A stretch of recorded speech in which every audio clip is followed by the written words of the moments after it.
Hello, football fans. Welcome to another episode of Football Talk with Jon and Evan. I'm your host, John Justin Jankowski, with Evan knows his football bonner. Now, Evan, this is the first time we've done a show in the same room. Usually I'm in Cleveland, Ohio, because that's where I work, but I'm home for Thanksgiving, so this is the first time for us. I know. I'm excited about it, John. We're finally in the same room. We don't have to go back and forth so much, so that'll be nice. I'm sure it'll be good for our fans who often get whiplash watching us go back and forth like we do. Now, do you think people actually watch us, or do you think they listen to us more? I think they listen to us more, but who knows? Maybe we got some model agencies out there checking us out. The analytics show us that more people listen to us through their phone than any other device. So I wonder, are they like Bluetoothing that through their car? Or? Oh, I have no idea, John. You're gonna have to ask our fans. Analytics don't lie, though, John. You're just like the new Phillies coach, I guess. But we're gonna get right into it. I know we're a little late on this. I mean, I was traveling for a Thanksgiving break from Cleveland, so I know it's Black Friday now. So the Eagles-Cowboys game was many days ago, but we'll recap the Eagles-Cowboys real quick. So the Eagles won 37-9 against the Dallas Cowboys. Didn't give up a touchdown. It was a little rough early. It was only 9-7 after the first half, but Doug Peterson made some nice second half adjustments. They kept running the ball, and the run game basically won the game in the second half. Well, John, I think there was a number of different factors that won the game. I think the biggest difference right now between the Dallas Cowboys and the Philadelphia Eagles is very clearly the depth. Jordan Hicks goes down for the Eagles. Jason Peters goes down for the Eagles. Darren Sproles goes down for the Eagles. And they haven't really missed a beat. And you look on the reverse, Tyron Smith wasn't around. Sean Lee wasn't around. Tyron Smith, the all-world left tackle. Sean Lee, the outside linebacker for the Dallas Cowboys, and obviously Ezekiel Elliott's suspension. And the Cowboys kind of look like they've totally fallen off the face of the earth right now. And the Eagles have had a lot of similar injuries. I think the Ezekiel Elliott suspension is a bigger deal than the Darren Sproles injury.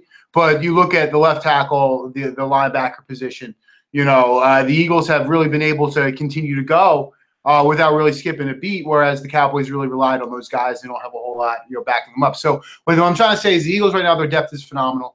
I also think it's definitely the difference between Carson Wentz, really stepping up in that second half, shaking off a tough first half, really playing like a veteran, not letting that first half, really kind of pile onto the second, and Dak Prescott really struggling to get anything done without that running game and that elite offensive line play. So I don't really know what's going on with Dallas besides obviously their injuries, but injuries happen. Nobody's healthy. Bill Parcells used to say that after week 2, nobody's healthy. And the Cowboys are really struggling right now because of that. And the Eagles, who are equally as injured, are on the exact opposite spectrum right now, John. And basically, Eagles line got to Dak. He threw a lot of picks. The run game for the Eagles was phenomenal. More than 200 yards combined between Ajayi, LeGarrette Blount, and Clement. So the run game worked. Carson made some clutch third down throws to Ertz, and he made a clutch third down throw to Alshon Jeffrey. But the interesting part of the game, fun part, I guess, was not fun, but it was interesting. Jake Elliott didn't play in the second half. Jake Elliott got a concussion, and you don't really see kickers get concussions that often, but he made a big hit after a kick return in the first quarter, and you could tell he wasn't opening kick return. Yeah, it was the opening kick return. Switzer, a mid-round pick from the Dallas Cowboys, handles a lot of their return stuff, and he's a physical runner. Clearly, Jake Elliott, those kickers are the last line of defense in those types of situations, those kickoffs, and he filled the hole, went up, made a nice tackle, but kind of led with his head. I guess he's not really too used to making tackles, so he had poor technique there. The Eagles didn't miss a beat, did they, John? No. So basically, going in the second half, the strategy was one of the backup linebackers, he would do kickoffs, and he actually got to the goal line each time, so that was impressive. Yeah, Kruger Hill, absolutely. And you can see why the Patriots drafted him.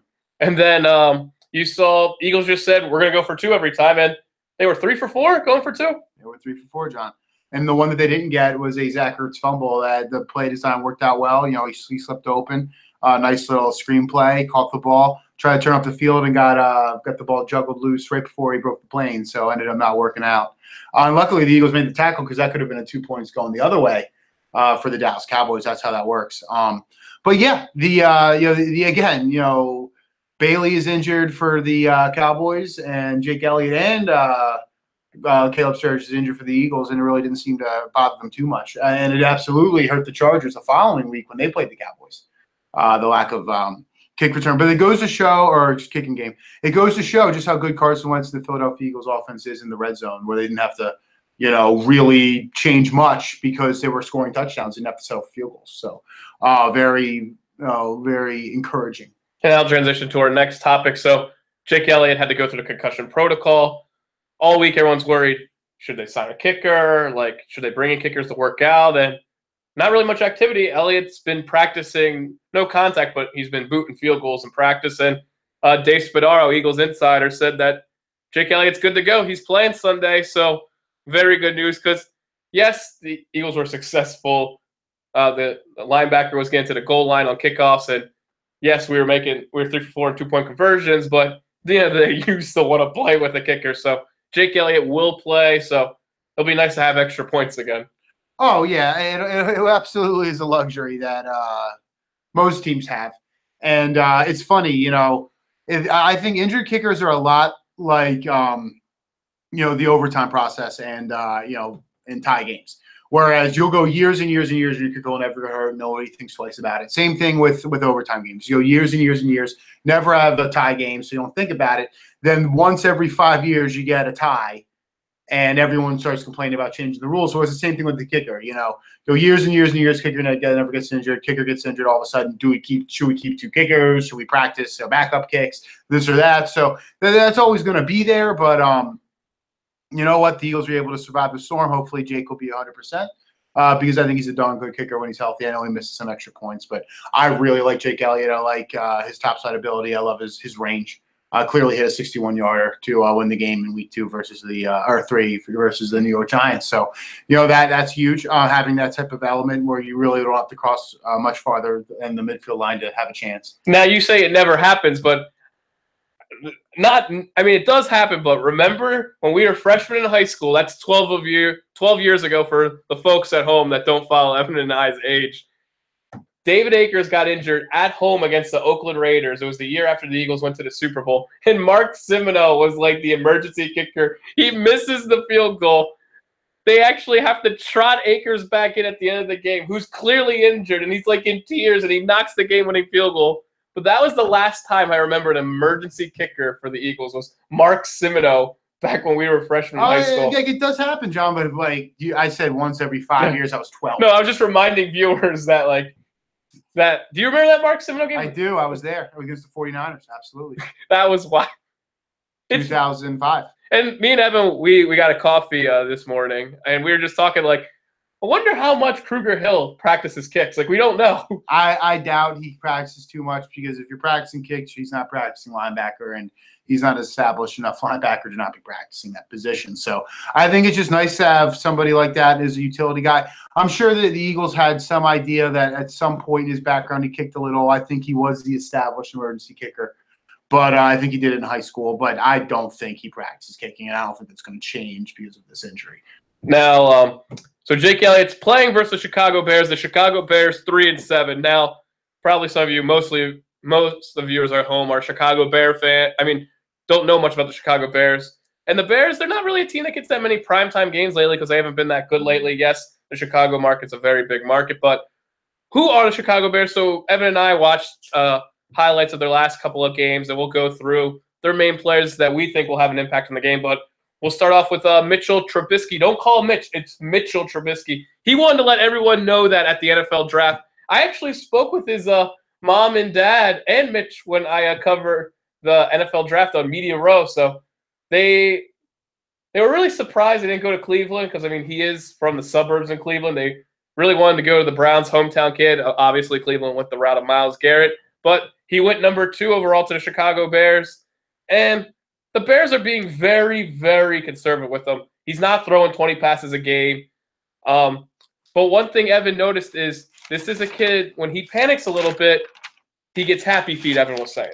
Yeah, Mitchell Trubisky, in my view, is almost a very stereotypical rookie quarterback where, he's got the prototype size. You can tell physically right away why this guy was the 2nd overall pick, first quarterback taken off the board in 2017. Prototype size, big, solid guy, can take some hits, crazy arm talent. He can take off, run right down the field a little bit. Actually reminds me a little bit of Cam Newton a little bit when he was young. Not as good, but well, maybe not as good, but I definitely see physical similarities. Big arm, kind of struggles in that short, medium range. With accuracy, like he might even hit somebody, but he'll hit him on the wrong shoulder. Somebody's got a side. He doesn't really hit a lot of guys in that short, medium range cleanly in stride. Very athletic. He does get happy feet in the pocket. What that means, if his first option, second option isn't available, pocket's kind of collapsing in on him. He starts kind of moving around a little too much instead of just kind of calmly stepping up in the pocket. Will take his eyes downfield, start just looking for running lanes, where a lot of those big passing plays happen when the initial pass play breaks down, because you're asking corners to continue to cover, in zone situations after the quarterback starts breaking or breaks the pocket, you'll have to kind of find somebody match up and not let, wide receivers sit in the open spots and zones or the windows. He will struggle with that. He just takes his eyes downfield and starts running. Actually, that did help him. There was once or twice in the highlights we saw him picking up big third down, big fourth downs by running, but you can't live or die by that. I don't think Mitch Trubisky is Michael Vick. He's not going to make his living running the football in the NFL. I think he holds on to the ball too long. We've watched 3 games worth of highlights. I don't pretend to watch every Chicago Bears game. I'm not going to lie to you and tell you that I do. I'm not a Chicago Bears expert, but we watched some highlights today. And there were almost no highlights of him just checking the ball down. I know that wouldn't be a highlight, but even still just consistently doing it. And even when he does, he's hitting guys on the wrong shoulder, like I said before. Guys aren't hitting in stride. They have to kind of come back for the ball. Then they got to turn around and get up the field again. And you're allowing defenders to get in situations to break down and on the ball in those situations, allowing multiple players to end up on receivers, running backs, tight ends, and not allowing receivers and those guys with space to break one-on-one tackles, which is a big part of the NFL in today's game. Not a lot of check down. So when I look at Mitchell Trubisky, I see, a stereotype guy. When you talk about a rookie quarterback, I think people who are fans of football are going to look at, you can tell physically, again, first overall pick, it does a lot of things well, but, there's a lot to improve on as well. And you can tell that the Chicago Bears are running heavy or only letting them throw 10, 15 times a game sometimes. And, letting, Jordan Howard, Tyreek Cohen really try to win those games. And when he does throw the football, they try to keep it to, one-on-one situations along the perimeter and easier throws for him than for other quarterbacks, I think. And I'll transition to our next point we're going to highlight about the Bears. They do have a decent running game. They got a trio of running backs, mostly a combo, but they run Jordan Howard, Tariq Cohen, and Benny Cunningham. Now, Jordan Howard, he's their number 1 back. He can hurt you. If you give him a little daylight, if the offensive line for the Bears creates a little bit of a hole for that past the D line, he's going to hurt you. He has great vision. He sees the holes, and he hits them right away. And boom, all of a sudden, he has 10-yard gains. Jordan Howard punctures the hole very well. He's a very north-south guy. Reminds me of DeMarco Murray a little bit, where he's kind of, maybe they got him on some type of zone run. He's trying to hit the outside, play that tackle. Next thing you know, something between the guard tackle opens up or the center guard, and he's sees that hole, one step, he's up north-south very quickly. So he's not like a LeGarrette Blount per se, where it's got to be dives, it's got to be posts, got to be those type of ISO like north-south running. He can run a little bit more east-west and be a one-cut, get up the field. Very athletic guy, very patient runner. Another prototype type runner. He looks like what you want a running back to look like. Not too tall, so he can naturally run. With a low center of gravity, and also physical runner, good burst. He's not going to necessarily make anybody miss in the open field per se, but he can get to the second level very well. Reads blocks well. I love Jordan Howard's game, an IU product guy. I think he's a very good long-term running back for the Chicago Bears. Only second-year guy, and between him and Tyreek Cohen, who's a first-year guy, they've got a stable of running backs there. Even Benny Cunningham, former St. Louis Ram. Now the LA Rams, but he only played in St. Louis. Only played in St. Louis. So they have those different mix guys where Jordan Howard can be your bell cow, and they're going to run Jordan Howard, and then change of pace. Tyreek Cohen and Benny Cunningham come in for those little screens, flare passes. Tyreek Cohen, actually, we saw him on the goal line once or twice. He's got good jump, can kind of jump. He's very athletic. Very athletic guy. Returns punts, returns kicks. That's really, in my mind, what you have to slow down. Make Mitchell Trubisky beat you. Jordan Howard, if the Eagles don't have lane discipline, aren't filling the holes well, defensive line isn't getting a push. He can tear you apart. Same thing with Tyreek Cohen. And the Eagles, if they can make this team one-dimensional, make Mitch Trubisky beat you, make Inman beat you, make Sheehan beat you, or we don't even know how to pronounce how this guy's name, the tight end, but make those guys beat you. Shaheen beat you. I don't think it's going to happen. But if they're balanced, and very similar to the Eagles, they can kind of hit you with a run or a pass in any situation, win first down, create second manageable, 2nd and 5, 2nd and 4, where the run and the throw are both on the table. That's where they're dangerous. You got to win first down. You got to keep them in 2nd, 7, 8, 9, 10, 11, second, those types of yardage, and make Mitch Trubisky drop back and throw the football. I don't think they have much of a chance. So. And the thing with the change of pace backs, Benny Cunningham, he's more of the bruiser, change of pace back. He will catch the ball out of the backfield. Tyreek Cohen, they're doing something trickery or just throwing out of the backfield. He's doing end arounds. And like Evan said, when he gets around the goal line, he is athletic. He can make a man miss. So just with how much Trubisky runs, and how much Tyreek Cohen and Benny Cunningham will catch the ball out of the backfield, it's going to be, I think Eagle fans should follow the linebackers during defensive plays. Watch Kendricks, watch Nigel Bradham, see how they spy on Trubisky, how they spy on the running backs out of the backfield. Well, who knows how much you're really going to spy? I don't know. Yeah. But, I think actually it's going to be a lot to do with the defensive lines, run discipline, or just discipline when rushing the passer. They can't just blindly go after the quarterback and create holes for him to step up and run on the field.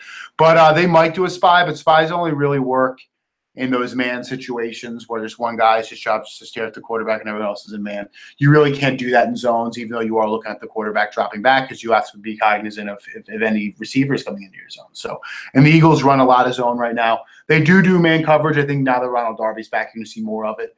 But I do think that their bread and butter right now is a little more off coverage zone. If they kind of stick to that, I don't see a whole lot of quarterback spying. But, linebackers are going to flow to the ball. They're going to have that type of lane discipline, particularly in a 4-3. Now, in a 3-4, everybody, including the linebackers, responsible for two zones. A gap and B gap, and everyone's responsible for two. Right up on the offensive lineman, making physical contact, making left, being right. We're in the zone. You're flowing a little bit, and everyone's a little bit more responsible for one gap. It's one gapping scheme, and that's when you see the linebackers flowing and make a little bit more plays. That's what Nigel Bradham does well. That's what Michael Kendricks does well. That's what Jordan Hicks did well. Now, Joe Walker doesn't play as much, but I think as long as they're flowing to the ball, like you said, John, you will be able to tell where the ball's going, but that's kind of often, and that's where teams will hit you with corner or with counters, with your reverses, with fake runs, pitches. That's what the Bears like to do. They're creative in the run game because they don't have a whole lot in terms of the pass game. So it'll be interesting to see what happens. But I do think that the Eagles should be able to contain the run game. They're the best run defense in football. They're up there if they're not the best. And kind of make, like I said, the Bears one-dimensional. And Evan and I, while watching the highlights, the one thing I kept saying to him, the highlights we watched Bears versus Packers, Bears versus Saints, and Bears versus Lions. And the Bears were in every game. They only lost each game by one possession. So, yes, their record says 3-7, but it could easily be a 4-5 win team. So the Bears I think they're better than 3-7 shows. But one thing I kept saying to Evan when we were watching the highlights in the film was just, this could be a big Alshon Jeffrey day. And what I mean by that is the Bears defense got hit by a lot of throws to the outside. The corners were not good at handling throws to the outside. So this is a day Alshon Jeffrey can really step up. Oh, well, I think the secondary in general for the Chicago Bears was underwhelming for what we saw. I look at it like, they'll give up a lot of soft throws. They're not particularly athletic. When guys break off the routes, come back to the ball, they generally create separation. They'll lose one-on-one situations on the outside. So the Eagles wide receivers are very good. We were talking about that today, John, how the improvement we think we've seen out of the Eagles wide receivers from last year to this year. And they should really be able to take advantage. Kyle Fuller is a first-round pick, a Virginia Tech guy for the Chicago Bears, hasn't done much. So I think he'll be matched up often on, Alshon Jeffrey. I think they're going to have to shade a safety that way, a little bit more bracket coverage, but they like the zone too. I just think in general, that's where the Bears can be had. Now, they're solid against a pass rushing team, and they're very good at creating fumbles. They're generally a pretty solid run defense. So the reason why they're competitive, John, is because what they do well, they do very well. They run the ball well. they're going to hit an occasional deep pass pretty well. They're going to stop the run fairly well. They're going to do those things fairly well. But what they're going to be bad at, they're going to be really bad at. They're not going to consistently throw the ball well. They're not going to defend the pass very well. They struggle in the kicking game. So I think that's what their bread and butter is, allows them to stay competitive. But their weaknesses are so weak that ultimately that's kind of what blows games. And that being said, John, the 3 games we watched, there was a game there where Matt Stafford was throwing the ball, and the Saints or the Lions like to air it out, and the Saints certainly like to air it out. Maybe they run the ball more than they used to, but it's still Drew Brees, it's still Sean Payton. They're still going to get vertical. And Drew Brees was able to get his way a little bit, as was Matt Stafford. Now, Brett Hundley was actually pretty successful too. It was his most successful game as a Packers starting QB, which is a little interesting because he struggled up until that point. And we don't really know what to expect. But Carson Wentz obviously is played like a top 5 quarterback in the NFL up to this point. And we should expect, with Zach Ertz, with, the Eagles receivers, with, the way they pass protect with Carson Wentz and their balance, Carson Wentz should also be able to throw, because when he throws, he does check down, but he also is going to hold on to the ball, step up in the pocket, have good footwork, create time for those receivers to break open from the Bears secondary. And there should be space to move the ball vertically down the field for Carson Wentz and the Eagles secondary or wide receivers. The Eagles are 2 touchdown favorites in this game, according to the Las Vegas mathematicians. Mm-hmm. So Evan touched on a little bit. I want to touch on more because it impressed me a lot.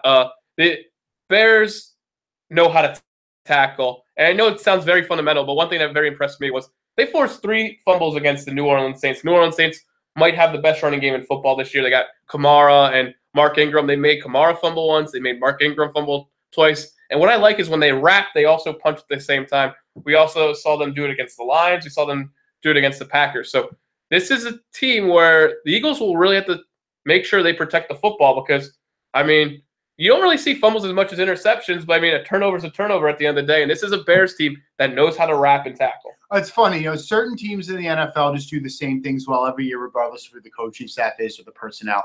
The Bears have always been a defensive-oriented team. That's no different this year. They tackle well. They bite the football well. They're going to, the second, third guy in is going to wrap up on the ball. And, remember, Peanut Charles Tillman was a longtime Chicago Bear, and he might have been the best guy at forcing fumbles of all time, the old corner out there. So they still pride themselves in defensive football. They're going to play hard for 60 minutes, and they're going to create opportunities for their offense in short situations by forcing those types of fumbles. Now, we didn't see a lot of interceptions. I just don't know if they're athletic enough in the secondary to do that. I know they had one really good day against the Panthers where they scored like 30 fantasy points and got some interceptions, some defensive touchdowns, definitely forced some fumbles.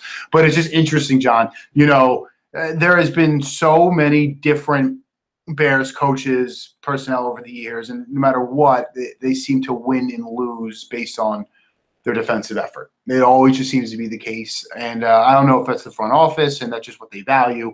But this year, again, it's no different. They're gonna try to stay in the game defensively and then allow Mitch Trubisky to hopefully make enough plays to win the game. And that's a model that we saw with Buddy Ryan and the Eagles back in the day, where, when he was head coach there, they had an elite defense, and they basically told Randall Cunningham to make enough plays to win the game. Now, that defense was much better than Chicago Bears, but where did Buddy Ryan coach before he was a Philadelphia Eagles head coach? He was the Bears defensive coordinator on the vaunted 85 Bears, potentially the best defense of all time. So it's just funny how that works out. But, yeah, if the Bears are going to win this game or stay competitive, they're going to have a great defensive output, and they'd be the first ones to do it because the Eagles typically bust open at some point in the games they play this year, mainly due to their balance and their ability to hit you all over the field with a lot of different looks. So it'll be interesting, but I just think the Eagles will be too much for the Bears, and I think their weaknesses in their secondary and the strengths of the Eagles receivers and tight ends will be able to take advantage of that. Now, obviously, when we said to the outside, to the sidelines, Alshon Jeffrey's the first person that comes to mind, but besides Alshon Jeffrey, when you see that the sidelines are a weakness for the Bears secondary, besides Jeffrey, who do you think could step up for the Eagles? Well, Torrey Smith has been up and down. He did score a touchdown against the Dallas Cowboys, but he's been signed to be a perimeter threat. Nelson Aguilar can make some big plays too. He's a explosive guy. Now, when you think of a slot guy, you think of a short game, and he does do that, but he can also break out deep.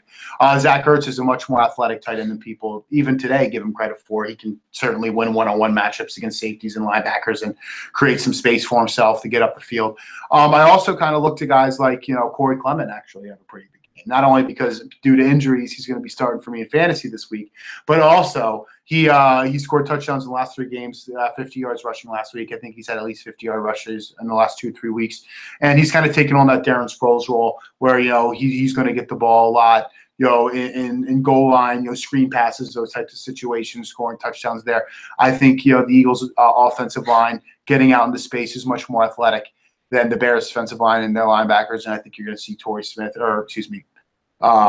Clement, take advantage of that. But and we're going to get maybe some appearances and some catches from my favorite Eagles wide receiver, Mac Hollins, return of the Mac.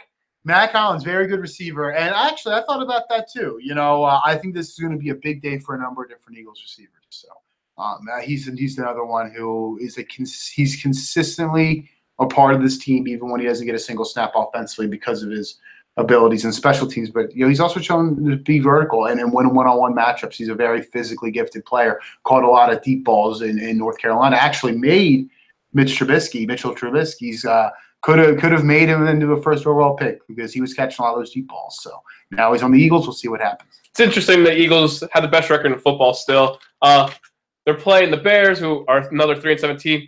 The Eagles actually have statistically the easiest schedule in the NFL so far. I actually think it's the Pittsburgh Steelers because even though they've played good teams when they haven't had their quarterback. So I'm actually going to argue with stats. I think the Steelers have the easiest schedule in the NFL. But look, when Evan and I are in the same place, we can take notes together. This is how we produce a show. So the TV folks, the rundown. So we talked about it first. What's next in the rundown? We're talking about we touched on it a little bit. Shaheen looks like to be Trubisky's guy.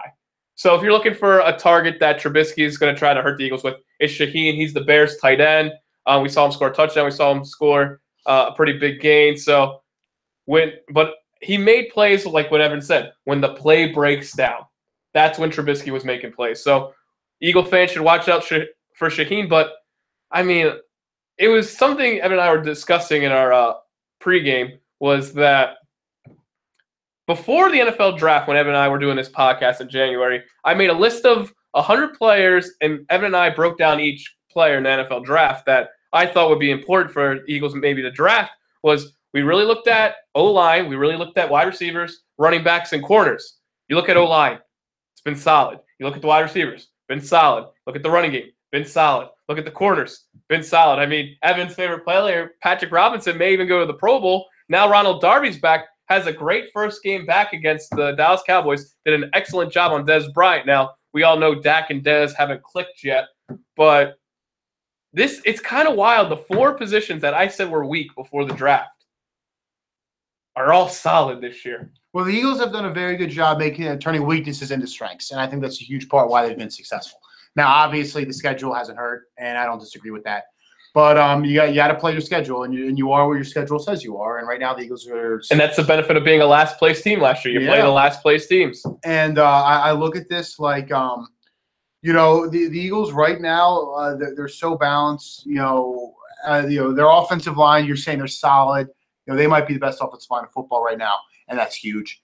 Everybody's and they lost Peters, and they're still a great line. And they're still playing well. I look at what they've done well to what they have not done well, and they're running the football very well. Like you said, they made a weakness a strength. Their corners, I think that's the real story here. Jalen Mills has played very well. Patrick Robinson's playing at a Pro Bowl level. Ronald Darby, at least last week, has shown his value.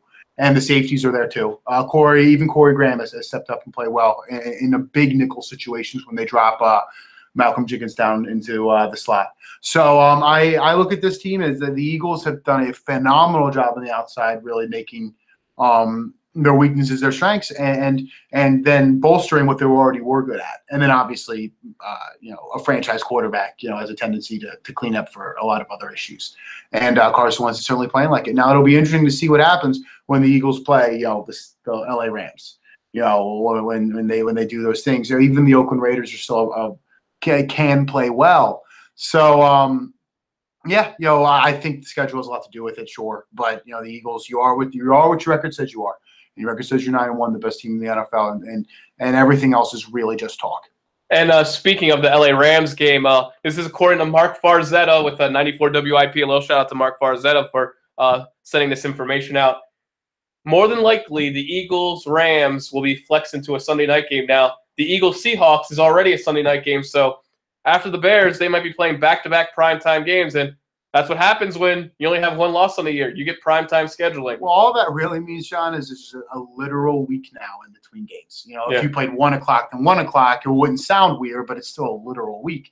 And now you get, a literal week between an 8:30 game and then a following 8:30 Sunday night game. So that's really all it means to me. I just like it because I live in Cleveland, so I don't have to go to another place to watch the Eagles game. So for Eagles fans outside of Philly, this is great news. One thing I just want to touch on about Patrick Robinson, and I've mentioned this before, but if you are new to the podcast, I got to cover the NFL draft in April, and I actually talked to Rodney McLeod because he was reporting for Sports Illustrated. And I asked Rodney McLeod before the season started, this was back in April, what is different about this team? Like, what should Eagle fans be excited about the secondary? And this stood out to me ever since he said it because this has been a player Evan and I have talked about a lot. He just looked at me and said, Patrick Robinson's going to surprise a lot of people. And what do you know? Rodney McLeod was right. Now, the thing is, of course, McLeod's biased once his teammate, but they were also teammates in the past, so obviously good friends of McLeod. But I think that's a great prediction from McLeod back in April. He said Robinson was going to surprise a lot of people. That's what he's done. Now, we're going to speaking of the draft, we're going to talk about one player. We're ad-libbing here. We didn't put this on our rundown, but I know Evan will be fine. At that draft, the Eagles had the 14th pick, and Evan loves this guy. He loves Derek Barnett. Might be his favorite Eagle right now. Just talk about the growth Barnett's had this season. Well, I think Derek Barnett has played well all year. Now, I know statistically it's been, 2 sacks against Dallas, a sack and a half. Or I think he had his first sack against the Panthers, and he had another one in there. It's, I think, the following week he had another sack. I think right now he's looking at, 4.5, 5 sacks, something like that on the season. Yeah. He's got great bend, very polished pass rusher from the beginning. I think he's a little bit more athletic than we were giving him credit for initially. And I think he's been solid against the run, too. He seems to make a play or two every game, but I think now he's starting to learn how to get home to the quarterbacks. He's been around the football all year, but he hasn't really gotten home a whole lot. Now, that happens with pass rushers. Last night in the Sunday night game, I know Jason Pierre-Paul had 3 sacks when the in week 6 when the New York Giants beat the Denver Broncos in a full month without one, then got a sack last night against the Redskins. So it'll happen to everybody. But Derek Barnett is really figuring out how to finish off plays, finish off rushes. But he has done a very nice job getting to the quarterback all year, and he's gotten more opportunities as the game has gone on. I think we've seen less of Vinny Curry and more of Derek Barnett, and I think that's a tribute to Derek becoming a little bit more polished in the run game, a little bit more consistent. But like I said before, I don't really want to talk in circles too much, but he has done a very nice job just, being a factor in the pass rush, even when he isn't getting home. And I think last week you saw him get home, and hopefully he will continue that against a Chicago Bears team that will give up sacks. We saw that on the highlights that we watched today. Now, what's interesting about Barnett is he's playing those big fourth quarter plays. The crucial plays in the fourth quarter, he's in. The rookie's in, and he's just gaining so much confidence. I know I was very hard on Barnett early on.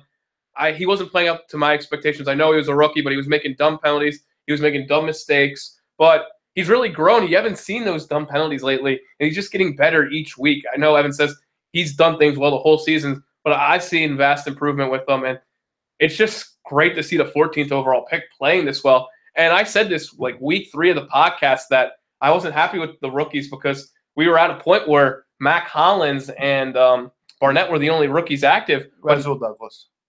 But now he wasn't active at first. Yeah, but after Darby's injury, he was. But week 3 he was.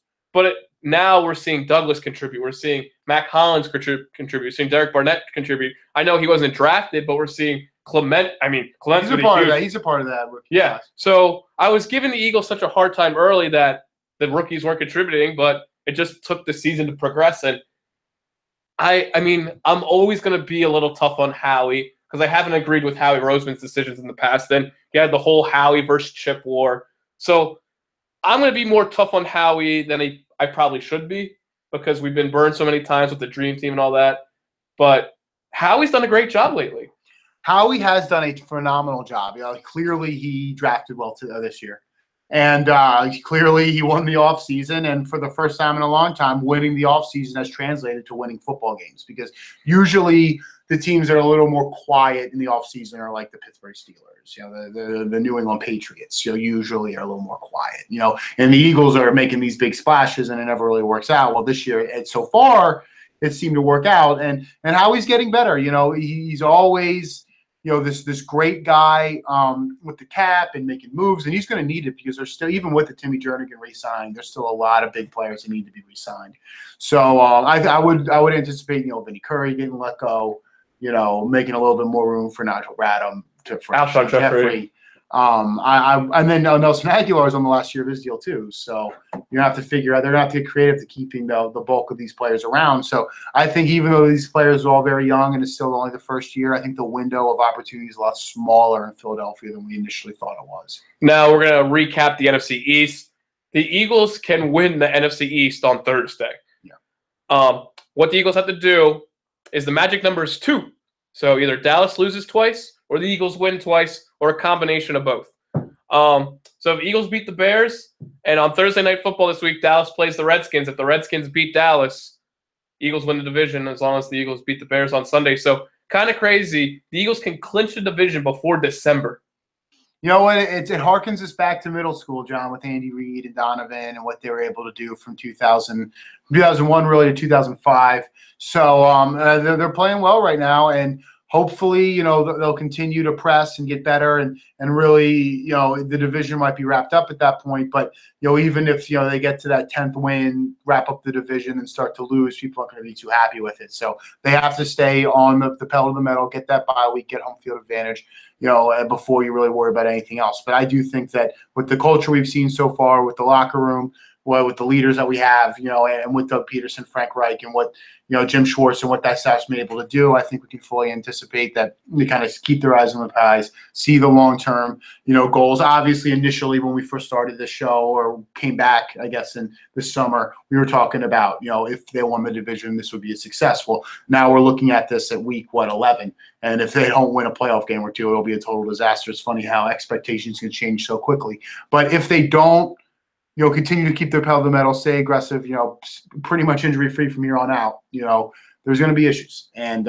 people aren't going to really remember how they start. It's how you finish. That's what people really remember. And they have to continue to stay aggressive. Hey, what this does mean, though, is come Christmas time at your local Modell's and Dick's Sporting Goods, you're going to see those NFC East championship shirts for Christmas time. So kids at home, you're going to get those hats and those T-shirts that say NFC East champs. So I want to just touch on the NFC East a little bit because it is the Eagles division. Just looking down the road a little bit, Washington in an interesting spot. They let go Pierre Garçon and Deshaun Jackson. That hurt them. Terrell Pryor wasn't what they thought he would. Crowder and Doxson took a step back. And Doxson didn't play last year. I mean, he didn't play, but he hasn't shown. I think he's played well this year for the most part. But Crowder hasn't done much. I think Grant has played pretty well, that one wide receiver they have. Vernon Davis has played pretty well, actually, for them. But he's been Vernon Davis for the injured. Yeah, but even still, he stepped up and done some nice things. But the running game hasn't been there for Washington as it was last year. Now have Byron. But P. Ryan plays the most, Samaje P. Ryan. Who's that? Matt Tucker. They got Matt Tucker. They're off the Eagles practice squad. A nice physical runner who's done a nice job. I'm surprised it took him this long to get latch onto a team. So, the Redskins obviously don't have to play him anymore, so it doesn't really matter a whole lot. But it's just going to be interesting to see if they keep Cousins next year because this is a team all of a sudden. They got some very interesting what the Redskins' future is. Then you look at the Giants. This was a playoff team a year ago. They get a bunch of injuries this year. is Ben McAdoo on the hot seat? Are they going to fire him after the season? He's only got a couple wins. Well, I think anytime you're in a market like New York and you're not being successful, you're going to be on the hot seat. Now, I don't know what they're going to do. He did do a great job the year before. They've got issues on the offensive line. Every receiver they have worth anything's been injured. No running game whatsoever. Yeah, no running game. Paul Perkins doesn't play well. Now Nerlens Starkwaw is getting benched, and now they've got Gallman hasn't done much. Yeah, and Evan Ingram, starts off very well. Playing great. He's been dropping balls the last couple of weeks.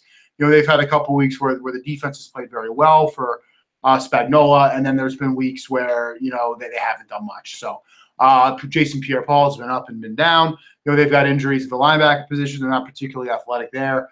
They still have Landon Collins, who is a very good safety in the NFL. Might be the next really good one. But I think this is there have been people talking about Ben McAdoo, not inspiring his players, not being a very good leader. And so it'll be interesting to see what they do.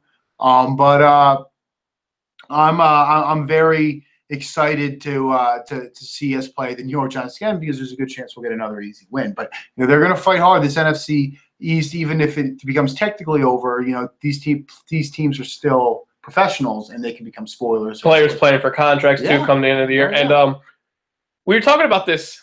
Wonder if this is Eli's last year. Will he be the quarterback for the Giants next year? That's the interesting thing about the NFC East. Could have 2 new quarterbacks next year, because Cousins could leave DC, and then Eli could retire, or they could just look to go elsewhere. So, well, there were rumors as well at one point this year that Eli was going to end up in Jacksonville. It didn't work out that way. I do love Eli. I always believe he's got the perfect mentality to be an NFL quarterback. I think you need to have a certain type of skin to play in a major Northeast market like New York or Philadelphia. And he just has a very laissez-faire attitude, but also can get it done in the clutch. We've seen that done twice. I also do think that it might be time, because he's up, he's down, he's up, he's down. He'll have a great year, then he has a bad year, then he plays well again. And I just think he's running out of time. They're still young in a lot of skill positions. Like, they still have Odell Beckham Jr. in his prime. Still, they have Sterling Shepard in his prime. Obviously Evan Ingram, has not played well, but I still think they anticipate him being, the tight end of the future there. And it's kind of very unbalanced when you have a quarterback in his late 30s and those guys young, particularly one who is so up and down, like Eli Manning. I don't necessarily see him retiring yet, but I would be shocked if he's back in New York Giants uniform next year. I actually wouldn't be shocked if he went over to the Jets. It'll be fun to watch the NFC East, because now Dallas Cowboys came back down to earth. Everyone's saying, okay, Dak and Carson are the QBs of the future in the NFC East. And now all of a sudden, with Ezekiel Elliott suspended, Dak has looked awful. I mean, I'm trying to be as nice as I can be, but he hasn't thrown a touchdown pass. I mean, this is a guy that has 1 touchdown run, and that was against the Falcons 2 weeks ago. No touchdowns at home against the Eagles. No touchdowns on Thanksgiving against the Chargers. No, didn't they get one? I'm not sure. Maybe I think they did get one, but they missed a 2-point conversion. I think they got 1 touchdown yesterday. But he didn't throw it. It was not a throwing touchdown. I'm not sure if it was, or I don't think it was. No. Yeah. So this is a quarterback that was. A lot of people are saying he's better than Carson Wentz. I know it's only a 3-game stretch, but everyone was hard on Carson last year. But Carson didn't have weapons last year. He had no running game and he had no receivers. Now you do the same thing to Dak. He has no running game, but he still has Cole Beasley, Terrence Williams, Jason Witten, and Des Bryant. And this is the number 1 complaint I see about amongst Cowboy fans. Throw to the back shoulder of Des. And that's something Dak hasn't done for Dallas. And you have one of the best receivers in football. I know Des Bryant is on the back path of his career, but he can still hurt you. And maybe Dak Prescott isn't as good as we thought. Maybe we're starting to see why he wasn't a 1st or 2nd round pick in the draft. Maybe you can see why teams took 10 quarterbacks before him. Well, I do think Dak Prescott was – I mean, I don't want to turn this into like, oh, we're biased Eagles fans bashing Dak Prescott, but this is the honest truth. Dak Prescott absolutely came into – he was the world's luckiest quarterback last year, regardless how you cut it.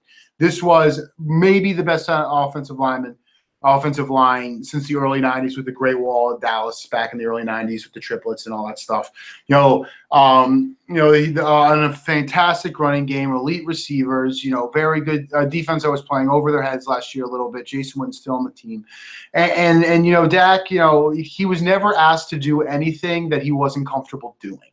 And that's just the truth. Now, I know that Cowboys fans are going to, are very emotional, just like Eagles fans. They care. And they're not, I think, well, when you're a fan of America's team, you're gonna get a lot of national coverage. Dak's going to be naturally shoved down your throat. I mean, Quincy Carter for the Cowboys was shoved down everyone's throat in the mid-2000s.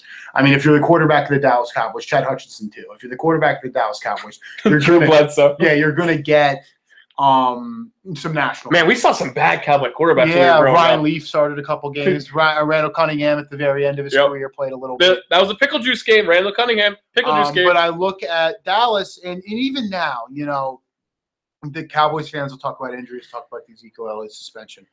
But, even with that offensive line with their issues, you still had Lyle Collins who fell into their lap at right tackle. I mean, top 10 talent fell into their lap. You still have Zach Martin, maybe the best guard in football. You still have Travis Fredericks, maybe the best center in football. And you still have Alfred Morris, who had been a 1,000-yard back. He's not. And Morris got his the last 2 games. He's not an explosive, crazy running back, but he's productive. You still have Jason Witten, who can be a productive tight end. You still have Des Bryant, who is still an elite number 1 receiver. Terrence Williams, he's a little older, but he still can run routes, win one-on-one coverage. Cole Beasley's still a very nice stereotypical slot receiver. They still have the number 1 sacker in Demarcus Lawrence in the NFL. There's still pieces there, and they've just fallen off this cliff. And I think these last couple of years have really opened my eyes more or less that this is such a franchise quarterback-driven league. If you don't have one, it almost doesn't matter about anything else. I just think Dak Prescott's very nice at what he does. Very nice off play action. Very nice checking the ball down. He won't make a ton of mistakes. But when he's asked to shoulder the load, he hasn't done it yet. And Carson Wentz did break an NFL record, or at least an Eagles record for rookie attempts last year. And I just think it's all good to have. He had to improve his rookie year with not a whole lot around him. And now that there's a lot around him, the game's gotten easier. Now you look at Dak Prescott, it's been the exact opposite. He comes in with a lot around him. Now there's not as much around him, but there's still some elite players around him, and he can't get things done at all. When things aren't perfect for Dak, there hasn't been results, and we can argue X, Y, and Z all we want, but he does not have the prototype size. He does not have the prototype arm strength. And Carson Wentz actually ran a faster 40 time than Dak Prescott, so he's a little bit faster too. So and he won more than Dak Prescott did. It was 1AA, but he played in a pro-style offense, got to play in national championships, got to do those things. I think that meant more than Dak Prescott playing in the SEC, playing in a spread offense. I just think, when Dak is asked to do things that aren't really in his comfort level, he almost never gets it done. Where Carson has really has gotten so much better in this offseason and really can put the game on his shoulders when he needs to from time to time, because he had to do that his rookie year. And, Dak has no experience doing that, and he's asked to do it, and he can't get it done. And there, again, like I said, there's a lot more pieces. Cowboys fans will tell you the NFL's out to get him with Ezekiel Elliott, that, all these injuries, how can anybody win? Well, almost all the injuries are, mirrored by the Philadelphia Eagles, and they're able to get it done. So, I mean, I just don't think that the depth is there in Dallas. I don't think the quarterback is ready to make plays on his own, shoulder the load. And I just don't know if I buy it so much with Jason Garrett as much as I used to. So we'll see. But the Eagles right now have more depth, have more experience having to shoulder the load at the quarterback position. And, they have, I think, superior coaching. And I think that's what's been getting it done. Now, I know this is a Philadelphia Eagles first podcast, but we do talk other Philadelphia sports. Nothing really in Phillies news. They added a couple of bench coaches. The Flyers on a bit of a losing streak. It's like they lost 6 of their last 7, something like that. Sixers have won the last couple of games. They had a heartbreaker against the Warriors. They took a huge lead against the Warriors. Warriors came back. They matched up Kevin Durant on Ben Simmons, and they're just kind of over after that. But little scary news. Nothing to really freak out about, but keep your eye on for sure. Ben Simmons ain't playing tomorrow against the Orlando Magic. What kind of injury does he have, Evan? Elbow inflammation. So something to keep your eye on. Like the Sixers have Cleveland on Monday at the Wells Fargo Center. They're playing at the Wells Fargo against the Magic tomorrow. So if he misses both those games, that's when I think I will be a little alarmed. But all stars for their teams take games off. I I mean, they could just say that just so he gets a day off. But this is, I mean, they played on Wednesday and the game's on Saturday, so you think he would have a good amount of rest. So, I mean, injuries have always been annoying for this Sixers team recently. I mean, Markelle Fultz is out another 3-4 weeks. And it's gotten to the point where everyone's saying, oh, Sixers red shirt with Markelle Fultz. Like, it's just going to keep happening where Fultz is just never going to recover this year and not play. And now we see the Simmons news, not the news you want to hear. But keep your eye on. Don't freak out yet, but definitely keep your eye on. Oh, absolutely, keep your eye out. But yeah, the Sixers are clearly the superior team to the Orlando Magic, with or without Ben Simmons. Joel Embiid should be the best player on the floor. So it will be interesting to see what happens. But I do still anticipate them getting a win. TJ McConnell's played much better. They have people who can kind of move the ball on the open floor. Dario Saric has a pretty nice skill set in that regard too. But I think you'll see the offense really slowing down a little, and you'll miss Ben Simmons on the defensive glass. And defensively in general, he's bought in much more than I think people thought he would defensively. He uses length to, get some steals, jump passing lanes, does a good job on the defensive glass, great job in transition. Then, he can score the ball offensively too, gets in the lane, has a very nice hook. Can score in the paint at will. So you're going to miss that, but Dario Saric, like I said, has a similar skill set in terms of his ability to pass the ball. TJ McConnell's played better. Robert Covington's played very well. Joel Embiid's played well. JJ Redick actually has not played as well. Timothy Luwawu-Cabarrot has had some moments. So the Sixers, I think, will be fine.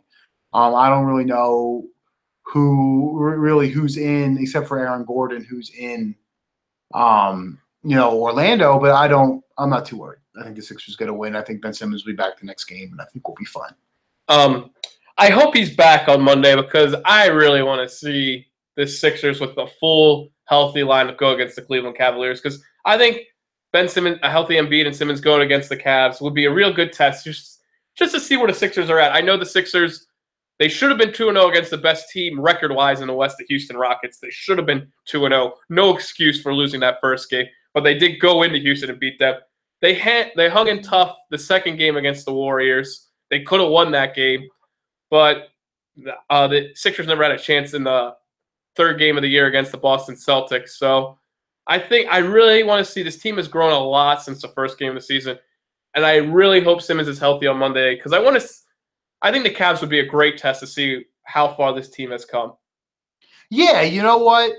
They have not had good showings against elite teams up to this point. Lost to, Boston. They've lost to, Toronto, a little bit better team in the East. Obviously, Boston's the best team in the East. They've lost twice to the Golden State Warriors. So I do think it'll be interesting to see what happens against the Cleveland Cavaliers. They're playing a little bit better right now, but they're older and they're slower. And, the Sixers, are a much more fast-paced, very energetic team. So I think a lot of it depends on what JJ Redick does, how well the Sixers are shooting the ball and the health of Ben Simmons. If that happens, then the Sixers could be competitive. But I do think the experience and the grittiness of the Cleveland Cavaliers will ultimately win that game.